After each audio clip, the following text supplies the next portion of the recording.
तो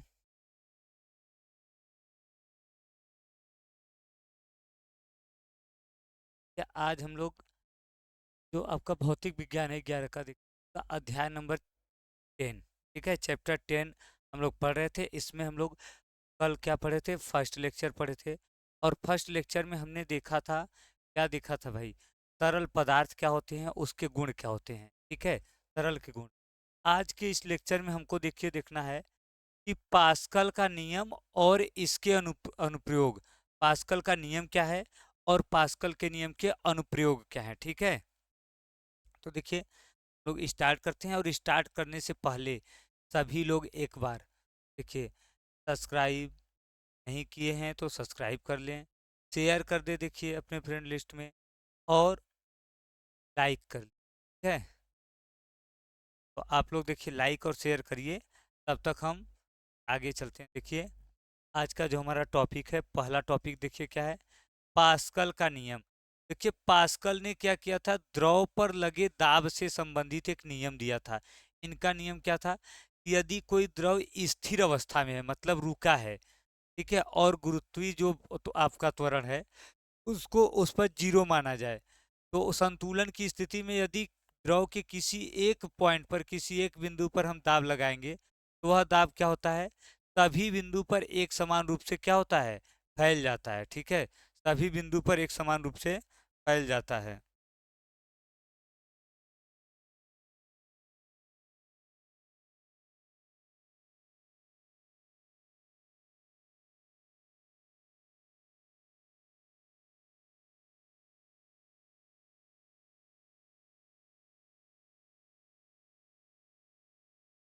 ठीक है, देखिए इसमें देखिए पहले हम हेडिंग लिखेंगे, पास्कल का नियम। क्या लिखेंगे भाई,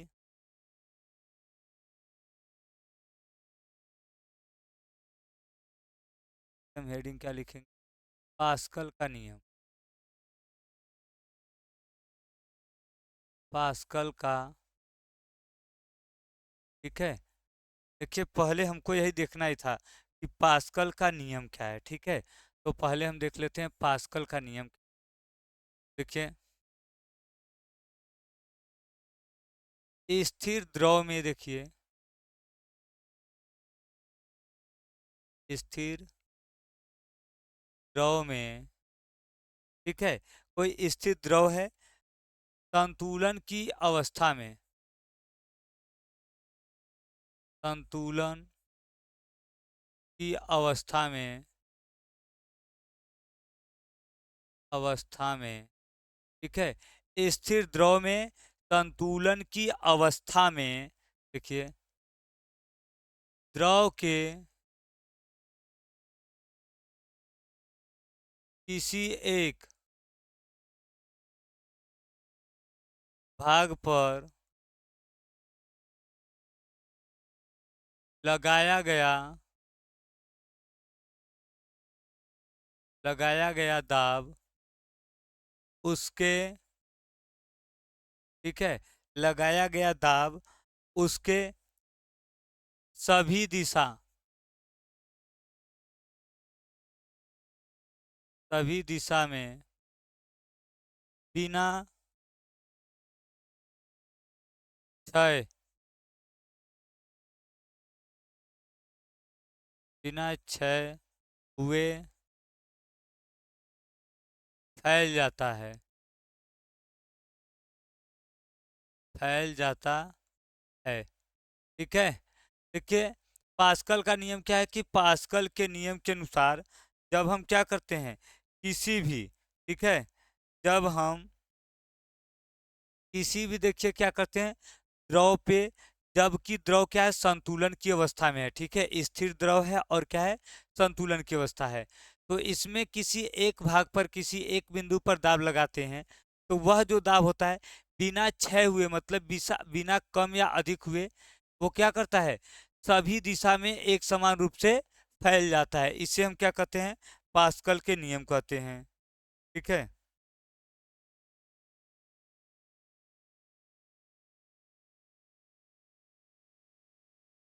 देखिए तो आगे हम देखिए क्या करेंगे, इसके अनुसार, इसके सार देखिए पास्कल के नियम के अनुसार हम क्या कर सकते हैं, द्रव के किसी एक बिंदु पर आरोपित बल, ठीक है, आरोपित बल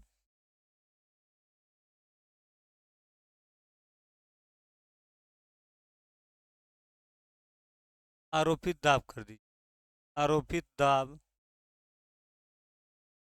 अन्य बिंदु पर अन्य बिंदु पर समान रूप से वितरित, समान रूप से वितरित हो जाता है, वितरित हो जाता है, ठीक है। समान रूप से क्या होता है भाई, वितरित हो जाता है, समान रूप से वितरित हो जाता है।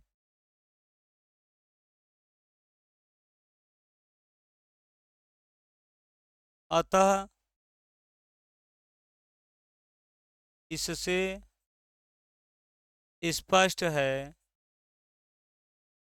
स्पष्ट है कि कम दाब लगाकर, ठीक है, कम दाब लगाकर हम क्या कर सकते हैं भाई,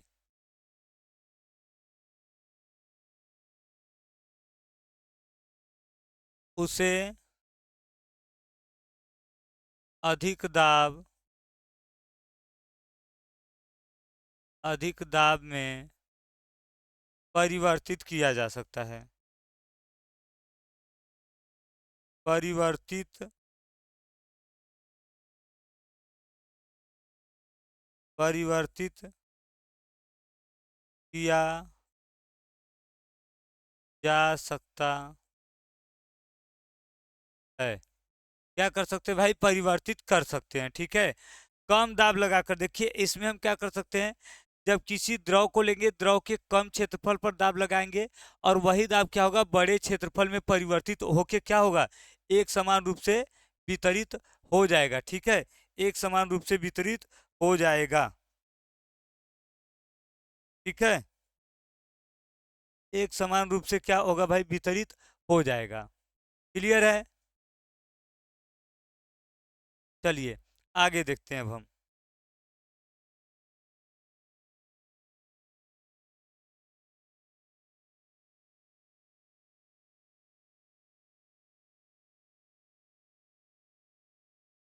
देखिए भाई, इसका देखिए मुख्य उपयोग देखिए क्या सिद्धांत क्या होता है।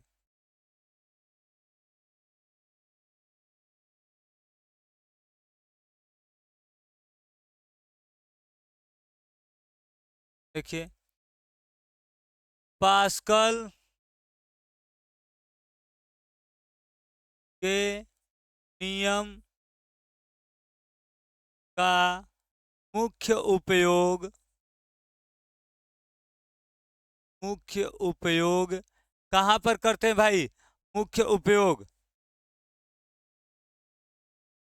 द्रव चलित लिफ्ट, द्रव चलित लिफ्ट में होता है, जिसके द्वारा भारी वस्तु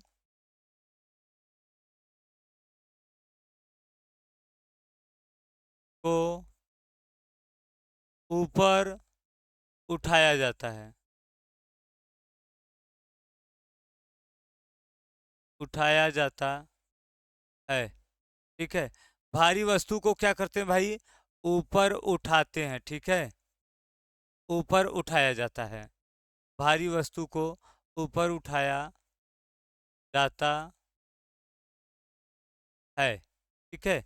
इसके द्वारा क्या करते हैं, हम भारी वस्तु को ऊपर उठाते हैं, क्लियर है?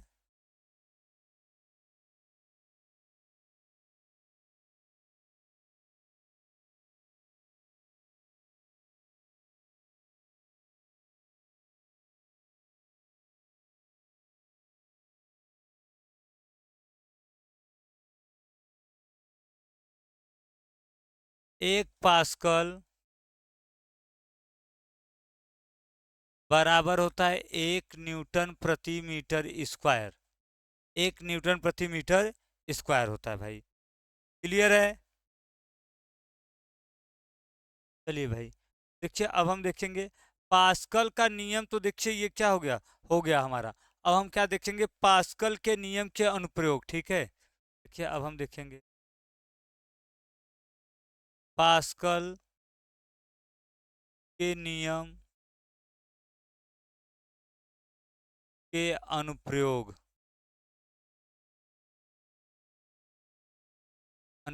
ठीक है, इसी में हम हेडिंग क्या डाल देंगे, देखिए हमको पढ़ना है हाइड्रोलिक लिफ्ट। ठीक है,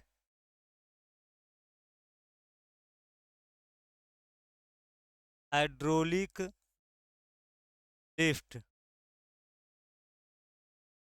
या तो इसी को हम कहते हैं द्रव चालित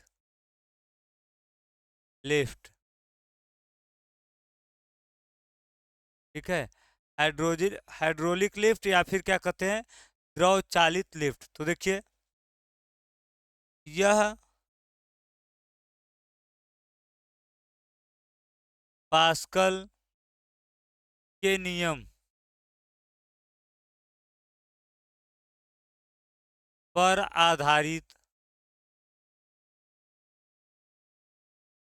आधारित यंत्र है। ठीक है, यह क्या है, देखिए पास्कल के नियम पर आधारित एक यंत्र है। इसका उपयोग देखिए, इसके द्वारा भारी वस्तु भारी वस्तु को कम बल लगाकर कम बल लगाकर ऊपर उठाया जा सकता है। ऊपर उठाया जा सकता है।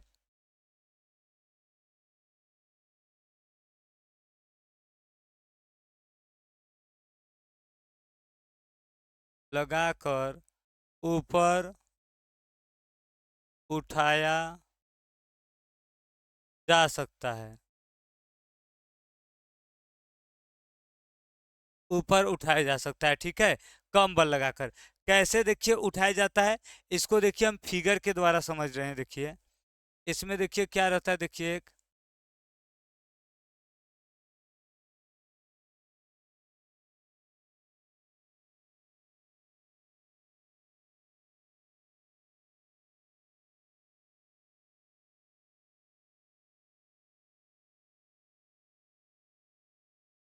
ठीक है, देखिए इस प्रकार रहता है इसमें। और इसमें जो है देखिए ये पूरा क्या रहेगा, पूरा देखिए ये जल भरा रहेगा। ठीक है, या तो देखिए हम ऐसे भर सकते हैं भाई।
ठीक है भाई, देखो इस प्रकार से देखिए ये होता है। और इसमें देखिए जो यहाँ पर बल लगाया जाता है, वो देखिए जो बल होता है ये क्या होता है, F1 होता है, और ये क्षेत्रफल क्या होता है, A1। और यहाँ पर देखिए जो आपका बल लगेगा अगर, ये देखिए क्षेत्रफल क्या होता है, A2। और यहाँ ऊपर की ओर बल लगता है F2। ऊपर की ओर बल क्या लगेगा, F2। देखिए इसमें एक ही देखिए द्रव है स्थिर अवस्था में, ये देखिए क्षेत्रफल A1 है। इस पे बल क्या लगाया जाता है, F1 नीचे की ओर। तो देखिए इस पे बल क्या लग जाएगा, F2 ऊपर की ओर लगेगा। अब देखिए ये देखिए बिंदु मान लीजिए कि P है, और ये क्या है, P डैश। ठीक है।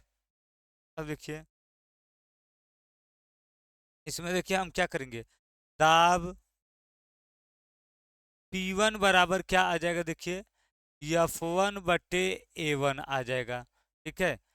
और P2 बराबर कितना आ जाएगा, F2 बटे A2 आ जाएगा भाई। P2 बराबर कितना आ जाएगा, F2 बटे A2। अब देखिए पास्कल के नियम से, पास्कल के नियम से P1 बराबर P2 होता है। दोनों जगह पर दाब क्या होगा, दोनों बिंदु पर दाब क्या होगा, बराबर। तो देखिए हम जब P1 बराबर P2 करेंगे तो क्या आ जाएगा, देखिए F1 बटे A1 आ जाएगा। देखिए F1 बटे A1 बराबर F2 बटे A2। तो यहाँ से देखिए F2 का मान जो आएगा वो क्या हो जाएगा, A2 बटे A1 बराबर F1। अब लिखेंगे चूंकि देखिए A2 is greater than A1, अतः F2 is greater than F1। ठीक है। तो देखिए यही है ना, देखिए हमने यहाँ का दाब निकाला, पी क्या निकाला, देखिए देखिए इसको हम P2 कर देते हैं, इसको P1। जब हमने P1 का मान निकाला तो देखिए बल बटे क्षेत्रफल आ जाएगा। P2 का मान निकालेंगे तो बल बटे क्षेत्रफल। अब दोनों दाब क्या होते हैं भाई, दोनों दाब बराबर होते हैं। दोनों दाब क्या होते हैं, दोनों दाब देखिए P1 P2 दोनों क्या हो जाएंगे, बराबर। P1 का मान रख देंगे P2 का, फिर देखिए F2 बराबर A2 का गुणा कर देंगे इधर। तो देखिए जब हम जानते हैं कि A2 क्या है, बड़ा है, A1 छोटा है। जब A2 बड़ा है तो मतलब F2 भी क्या होगा, बड़ा होगा। यहाँ पे देखिए बराबर नहीं, F1 होगा। यहाँ पे देखिए क्या होगा, F1। ठीक है। अब देखिए अर्थात हम कम दाब लगाकर अधिक बल उत्पन्न कर सकते हैं, कर सकते हैं। ठीक है। तो ये देखिए ये था हमारा पास्कल का नियम था और उसके अनुप्रयोग थे। ठीक है। अब हम लोग मिलेंगे नेक्स्ट लेक्चर में। नेक्स्ट लेक्चर में क्या पढ़े थे, पढ़ेंगे हम नेक्स्ट लेक्चर में, देखिए पढ़ेंगे बर्नौली का सिद्धांत और उसके प्रमेय पढ़ेंगे। आपको एक दिन में एक टॉपिक इसलिए बताते हैं हम कि आप लोग उसको रिवाइज भी कर लीजिए, नोट करके रिवाइज भी कर लीजिए भाई। ठीक है। ताकि आप रिवाइज करेंगे, याद रहेगा, तभी सही होगा। केवल लिखवाते जाएंगे तो कोई मतलब नहीं होगा उसका। ठीक है। तो आप लोग लिख कर याद करते रहें। इसके लिए हम क्या करते हैं, आपको एक ही टॉपिक एक दिन में लेकर पढ़ाते हैं, केवल 20 से 25 मिनट की, आप याद भी कर लीजिए। तो आप इसको आज रिवाइज कर लेंगे नोट बना के, और उसके बाद हम लोग कल पढ़ेंगे बर्नौली का प्रमेय और क्या कहेंगे, उसके अनुप्रयोग। ठीक है। तब तक के लिए सभी लोग तैयारी अच्छे से करते रहिए, मस्त रहिए। ठीक है। और पढ़िए, और अभी 11 में पढ़े रहेंगे तो 12 में अच्छे से तैयारी करेंगे। ठीक है। तो तब तक के लिए सभी को बाय बाय, गुड नाइट। मिलते हैं नेक्स्ट लेक्चर में। ठीक है। और आप लोग देखिए लाइक और भाई शेयर कर दिया करिए, इतना आप लोगों से काम नहीं होता है, केवल लाइक और शेयर करने के लिए बोला जाता है, आप लोगों से वो भी नहीं होता है। तो लाइक और शेयर फटाफट कर दिया करिए। अभी जितने लोग नहीं किए वो लाइक भी कर लेंगे, शेयर भी, और सब्सक्राइब नहीं किए तो सब्सक्राइब भी कर देंगे। ठीक है। चलिए तो मिलते हैं नेक्स्ट लेक्चर में। तब तक के लिए सबको बाय बाय।